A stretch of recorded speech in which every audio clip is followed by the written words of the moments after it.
Bom, o nosso segundo assunto dentro de população é a teoria da transição demográfica, no caso, aplicado ao Brasil. Tudo bem? Esse primeiro exercício aqui, ó, que eu vou fazer, da página 829, o exercício 1 da UEL, é um exercício que coloca para a gente dois gráficos sobre expectativa de vida, né? E no caso, o primeiro gráfico, ele mostra que a expectativa de vida cresceu bastante no Brasil desde a década de 40, né? As pessoas que viviam ali em torno de 45, né, na média, passaram a viver em torno de 75, então cresceu bastante, né, nos últimos anos. E um segundo gráfico que mostra a evolução da taxa de mortalidade por armas de fogo, né, mostrando que, infelizmente, aumentou significativamente, né, o número de mortes, especialmente na população mais jovem, por armas de fogo. Então, olha só, sempre quando a gente tem uma questão que fala sobre expectativa de vida, querendo ou não, a expectativa de vida ela está diretamente relacionada à qualidade de vida no país, né? E a gente sabe que a qualidade de vida no Brasil, em linhas gerais, ela melhorou bastante nas últimas décadas, né? No último século. E, consequentemente, alteraram-se as taxas de mortalidade, as taxas de natalidade, a de expectativa de vida. A gente vai aproveitar, então, portanto, esse exercício para fazer uma reflexão mais geral sobre todas essas taxas e depois eu respondo ele, tá? Então, olha só, caso você não se recorde, a teoria da transição demográfica é uma teoria que ela pode ser explicada a partir desse gráfico aqui, tá? Por que é chamado de transição demográfica? Veja só, os demógrafos eles acreditam que todos os países transitam de altas taxas de natalidade e mortalidade para baixas taxas de natalidade e mortalidade ao longo do seu desenvolvimento socioeconômico. E essa evolução das taxas de natalidade e mortalidade, ela pode ser dividida em 4 fases distintas, né? A primeira fase é essa fase marcada por altos índices de natalidade e mortalidade. É característico, então, de um país rural, por exemplo.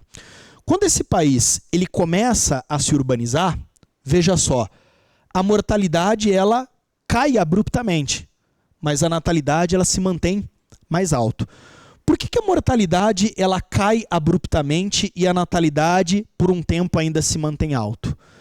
A mortalidade ela costuma ser muito sensível a melhoras nas condições de saneamento básico e assistência médica hospitalar. Então, a partir do momento que as pessoas passam a viver nas cidades e passam a tomar água tratada, passam, por exemplo, a ter um hospital, né, para se tratar, a mortalidade tende a cair. Já a natalidade, ela se mantém alta porque, para mudar a natalidade, culturalmente, muita coisa tem que mudar. É o mesmo que eu dizer que aqui, ó, as pessoas ainda elas permanecem tendo uma mentalidade um pouco rural, certo? É a partir dessa fase que as pessoas já estão há um certo tempo vivendo nas cidades, por gerações, é que as pessoas já começam a se preocupar mais com o custo de vida, com a sua inserção no mercado de trabalho. Então é nesse contexto que a natalidade cai. Tudo bem? Quando um país já chega a um grau de desenvolvimento, de maturidade econômica maior, as taxas de natalidade e mortalidade elas tendem a se equilibrar em índices bem baixos, tá? Eu vejo que às vezes você se confunde na hora da prova porque você não lembra necessariamente do significado dessas taxas, tá? Por isso que eu fiz questão de trazer esse quadrinho aqui, que coloca exatamente o que cada uma dessas taxas significa. Então, quando eu tiro natalidade menos mortalidade, isso nós chamamos de crescimento vegetativo. Taxa de natalidade, número de nascimentos para cada 1000 habitantes. Taxa de mortalidade, número de mortes para cada 1000 habitantes. Taxa de fecundidade, número médio de filhos por mulher. Considerando que, no caso, a mulher ela precisa estar na idade fértil, que, segundo o IBGE, vai de 15 a 49 anos de idade. Eu posso te dizer que, assim, o conceito de taxa de natalidade quase sempre ele pode ser usado como taxa de fecundidade. Só que acho que você percebeu pela definição que são coisas diferentes. O que eu posso te dizer é que fecundidade é um número mais preciso. Fecundidade é um dado que costuma dizer mais coisas. Tipo, a mulher brasileira tinha, em média, 5 filhos nos anos 40. Hoje a mulher brasileira tem, em média, 1,7 filhos. Percebe que esse é um dado que diz muita coisa? Você fala, caramba, como diminuiu o número de filhos por mulher. A taxa de fecundidade, ela precisa ser lembrada junto da taxa de reposição demográfica. O que é isso? Para um país ter uma reposição demográfica natural, o que significa isso? A população crescer sem nenhum tipo de intervenção, sem incentivar a natalidade, sem trazer imigrantes, crescer naturalmente, a taxa de reposição ela tem que ser de 2,1. 2 para compensar os pais, quando eles morrem. 0,1 para compensar aquelas pessoas que morrem antes de chegar à idade fértil. Então, se a taxa de fecundidade do país que você está analisando ela é de 2,1, significa dizer que a população desse país vai crescer tranquilamente. Tá? Se ela está abaixo de 2,1, significa dizer que a população desse país vai crescer num ritmo desacelerado. Se essa taxa ficar muito baixa, pode ser que a mortalidade supere os nascimentos. Isso acontece, por exemplo, no Japão. Tranquilo? Então, isso daqui é uma análise geral da teoria da transição demográfica. Eu acho muito importante associar isso ao caso brasileiro. Em que sentido? Hoje, o Brasil encontra-se em qual dessas 4 fases? Na terceira. Então, hoje, nós dizemos que o Brasil está quase concluindo a transição demográfica. Porque a transição demográfica, veja só no gráfico, ela é composta de 2 fases. Nós já passamos por esse momento. Nós estamos agora aqui. Quer ver? Dá uma olhada. Esse gráfico é o gráfico da transição demográfica aplicada ao caso brasileiro. Então, olha só. Até os anos 40, o Brasil viveu a primeira fase, típico de um país rural. A partir dos anos 40 até os anos 80, o Brasil viveu a segunda fase. O que é a segunda fase? A mortalidade desaba e a natalidade ainda se mantém alta.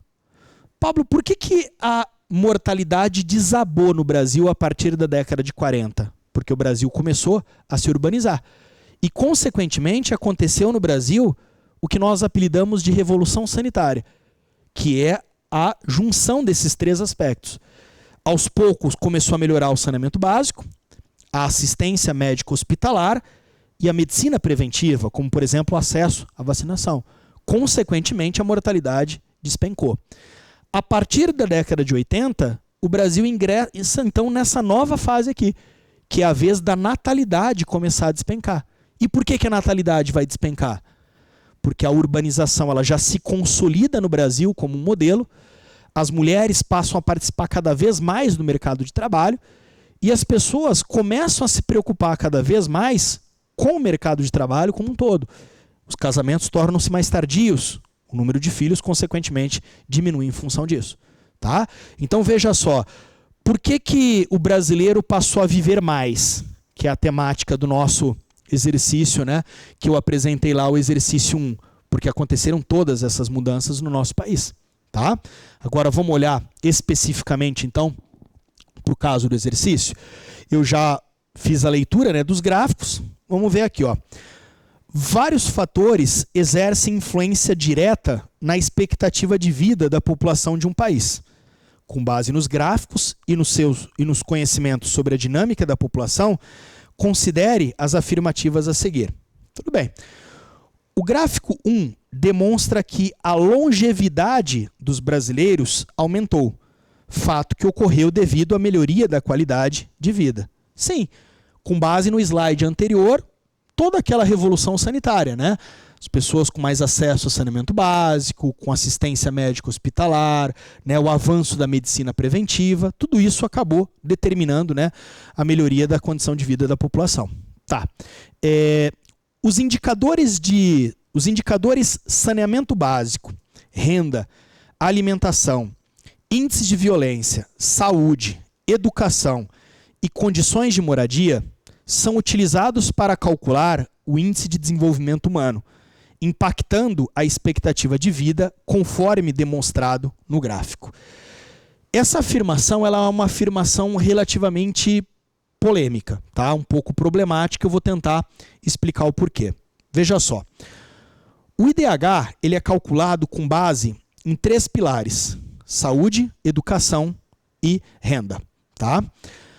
A saúde ela considera como indicador a expectativa de vida. A educação ela vai considerar média de anos de escolaridade, expectativa de anos de escolaridade, por exemplo. E renda considera o poder de compra da população, né? A renda per capita e considerando o poder de compra da população. Tá. Quando você olha para esse monte de indicador aqui, saneamento básico, renda, alimentação, violência, saúde, educação, parece que foge dessas 3 coisas que eu disse. Mas veja o que ele diz, né, no contexto da alternativa. Ele está falando que essas coisas estão diretamente relacionadas à expectativa de vida. É isso. Como é que será que eu faço para calcular a expectativa de vida que é calculada para o cálculo do IDH? Né? Como é que eu faço para saber qual é a expectativa de vida que vai ser usada no IDH? Eu tenho que saber saneamento, renda, alimentação, violência, saúde.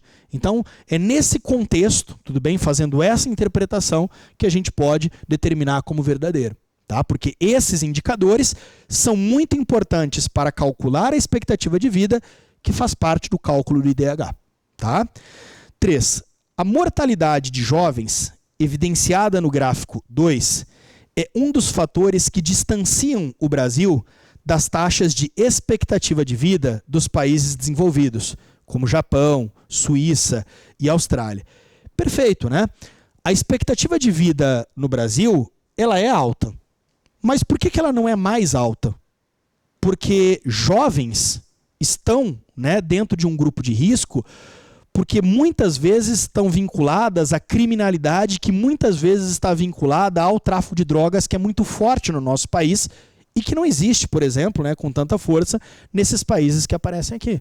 Então, aquela ideia, né? A expectativa de vida brasileira poderia ser mais alta se, por exemplo, a gente não tivesse esse tipo de problema que aparece aqui.